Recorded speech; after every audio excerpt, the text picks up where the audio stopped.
March 17, 1975ನೇ ಇಸ್ವಿ ಕನ್ನಡದ ವರನಟ ಗಾನಗಂಧರ್ವ ನಟ ಸಾರ್ವಭೌಮ ಡಾಕ್ಟರ್ ರಾಜ್ಕುಮಾರ್ ಮತ್ತು ಪಾರ್ವತಮ್ಮನವರ ಪ್ರೇಮದ ಕಾಣಿಕೆಯಾಗಿ ಭೂಮಿಗೆ ಬಂದ ಭಗವಂತ ತಾಯಿಗೆ ತಕ್ಕ ಮಗನಾಗಿ ತಂದೆಯ ಪಾಲಿನ ಭಾಗ್ಯವಂತನಾಗಿ ಹೊಸ ಬೆಳಕಲ್ಲಿ ವಸಂತ ಗೀತೆಯಾಗಿ ಚಲಿಸುವ ಮೋಡಗಳ ನಡುವೆ 2 ನಕ್ಷತ್ರಗಳ ರೂಪದಲ್ಲಿ ಭಕ್ತ ಪ್ರಹ್ಲಾದನಾಗಿ ಬೆಳಗಿ ಬೆಟ್ಟದ ಹೂವಲ್ಲಿ ಅರಳಿದಾಗ ಕನ್ನಡಿಗರು ಯಾರಿವನು ಅಂತ ಬೆರಗಾದ್ರು ಮಾಸ್ಟರ್ ಲೋಹಿತ್ ನನ್ನ ಕಂಡು. ಶಿವ ಮೆಚ್ಚಿದ ಕಣ್ಣಪ್ಪ ಪರಶುರಾಮನಾಗಿ ನಂತರ ಅಪ್ಪುವಾಗಿ ಕನ್ನಡಿಗರ ಪ್ರೀತಿಯ ಅಭಿಮಾನದ ಅರಸುವಾಗಿ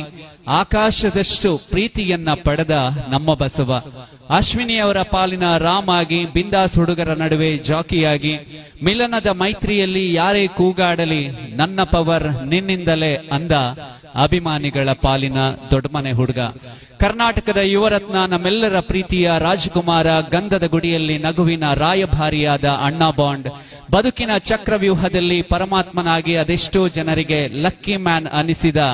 ನಟ ಸಾರ್ವಭೌಮ ಬದುಕಿದ್ರೆ ಹೀಗೆ ಬದುಕಬೇಕು ಬದುಕು ಹೇಗೆ ಇರ್ಲಿ ಒಳ್ಳೆಯತನದ ಹೃದಯವಂತಿಕೆಯ ಮೂಲಕ ಮುಖದಲ್ಲಿ ನಗುವಿನ ಆಭರಣವನ್ನ ಹೊತ್ತು ಸಾಗಿದ್ರೆ ಬದುಕು ಪುನೀತವಾಗುತ್ತೆ ಅನ್ನೋದನ್ನ ಸಾರಿ ಹೇಳಿದ